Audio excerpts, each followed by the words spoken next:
नमस्कार, मी शरद, तुमचं शरद पाटील रेसिपीमध्ये खूप खूप मनपूर्वक स्वागत करीत आहोत। आज आपण बिस्किटा इतकीच कुरकुरीत अशी शंकरपाळीची रेसिपी करणार आहोत। खूपच परफेक्ट अशी रेसिपी तयार होते। आणि जर तुम्ही माझ्या चॅनल प्रथमच पाहत असाल, माझ्या चॅनल सबस्क्राईब करा आणि बाजूला जे बेल आयकॉन आहे ते देखील प्रेस करा। चला तर रेसिपी बनवायला सुरुवात करूया। सर्वप्रथम एका बाउलमध्ये 2 कप इतका मी मैदा ॲड करतो। तुम्ही वाटीने देखील मेजरमेंट करू शकता। हा दुसरा कप।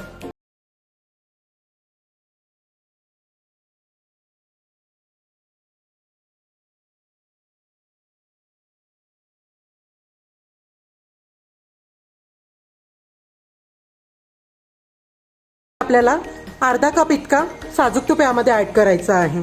छान कडक तापवलेला मी साजूक तूप यामध्ये ॲड करतोय। आता साजूक तूप छानपैकी मिश्रणामध्ये एकजीव करून घ्या। सर्व मी साजूक तूप मिश्रणामध्ये मिक्स करून घेतलेलं आहे। हे बघा, साजूक तूप टाकल्यामुळे आपल्या मिश्रणात छान बाइंडिंग यायला लागली या पद्धतीने। आता तयार मिश्रणामध्ये मी 1/3 कप मी इथे पिठी साखर घेतली आहे ती टाकून देतोय। छान एकदा मिक्स करून देतोय। पिठी साखर देखील छानपैकी मिक्स केलेली आहे। आता तयार मिश्रण मळण्यासाठी मी इथे हाफ कप इतका दूध घेतलेला आहे, रूम टेम्परेचरवरचा आहे। तुम्ही इथे दुधाऐवजी पाण्याचा देखील वापर करू शकता। छानपैकी आता थोडं थोडं दूध ॲड करून छान असा सॉफ्ट गोळा मळून घ्या। आपण इथे दुधाचा वापर केलेला आहे, त्यामुळे छान असा ब्राऊन कलर येतो शंकरपाळीला। जर इथे पाण्याचा वापर केला तर तितपत ब्राऊन कलर शंकरपाळीला येत नाही। हे बघा, या पद्धतीचं मी पीठ मळून घेतलेलं आहे। हे बघा, या पद्धतीचं आपल्याला सॉफ्ट असं पीठ मळायचं आहे। खूप सैल देखील नाही आणि खूप घट्टही नाही, असं पीठ आपल्याला इथे मळायचं आहे।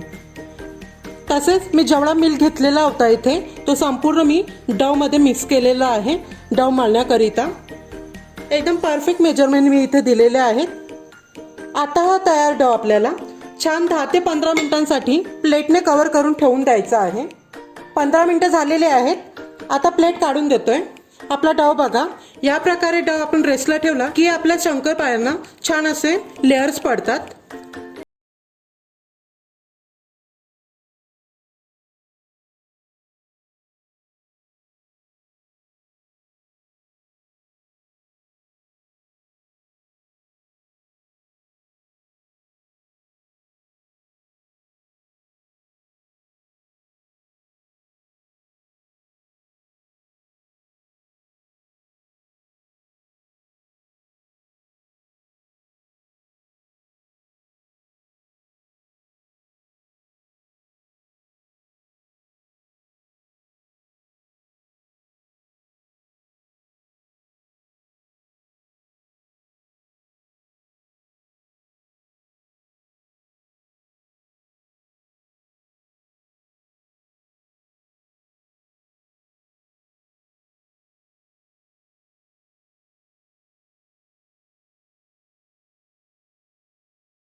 आता तुम्हाला हव्या त्या शेपमध्ये तुम्ही शंकरपाळ्या कापून घ्या।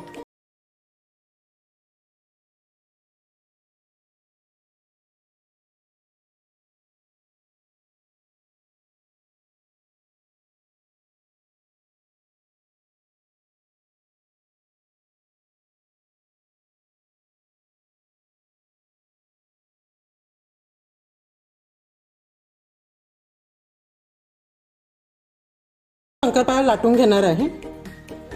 आता एका पॅन मध्ये मी हाय फ्लेम वरती तेल तापवून घेतलेलं आहे। तेल तापलाय की नाही ते चेक करण्यासाठी छोटी शंकरपाळी घ्या आणि ती तेलात एकदा टाकून बघा। हे बघा, परफेक्टली आपलं तेल तापलेलं आहे। आता आपल्या शंकरपाळी टाकण्याच्या आधी गॅसची फ्लेम मंद करून टाकायची आहे, अर्थातच लो।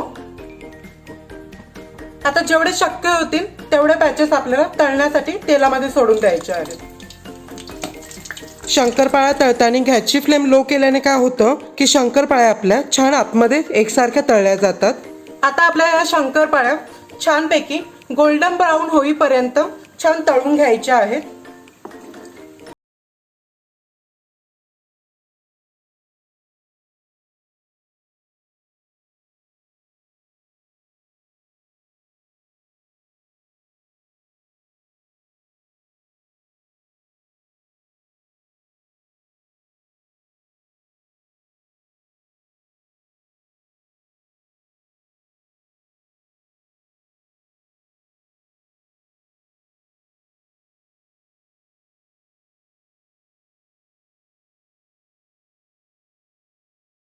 शंकरपाळ्या मी रिमूव्ह केलेल्या आहेत. खूपच खुसखुशीत अशा आपल्या शंकरपाळ्या झालेल्या आहेत, तुम्ही पाहू शकता. आणि लेयर्स देखील तुम्ही पाहू शकता. हे बघा किती छान लेअर पडलेले आहे आपल्या शंकरपाळीला. याच पद्धतीने आता दुसरी बॅच तळताना आपल्याला गॅसची फ्लेम आपली हाय करायची आहे, जेणेकरून आपल्या तेलाचं तापमान वाढेल. आणि जेव्हा आपण शंकरपाळ्या सोडू तेव्हा आपल्याला गॅसची फ्लेम स्लो करून द्यायची आहे. आता मी सर्व शंकरपाळ्या तळून घेतोय. सर्व शंकरपाळ्या माझ्या तळून झालेल्या आहेत. आता मी तुम्हाला एक शंकरपाळी उचलून दाखवतोय. हे बघा किती परफेक्टली लेयर्स पडलेले आहेत आणि किती लुसलुशीत आपली शंकरपाळी झालेली आहे. तुम्हाला तोडून दाखवतोय. हे बघा किती लुसलुशीत आपली शंकरपाळी झालेली आहे. तुम्ही यावरून लक्षात घेऊ शकता. सहज ती तुटली जाते. आता मी तुम्हाला एक शंकरपाळी खाऊन दाखवतोय. किती कुरकुरीत झालेली आहे तुम्ही पाहू शकता. खूपच कुरकुरीत आणि मस्तच आपली शंकरपाळी झालेली आहे. जिभेवर ठेवता विरघळते अशी शंकरपाळीची रेसिपी झालेली आपली. सो शंकरपाळी रेडी झालेली आहे.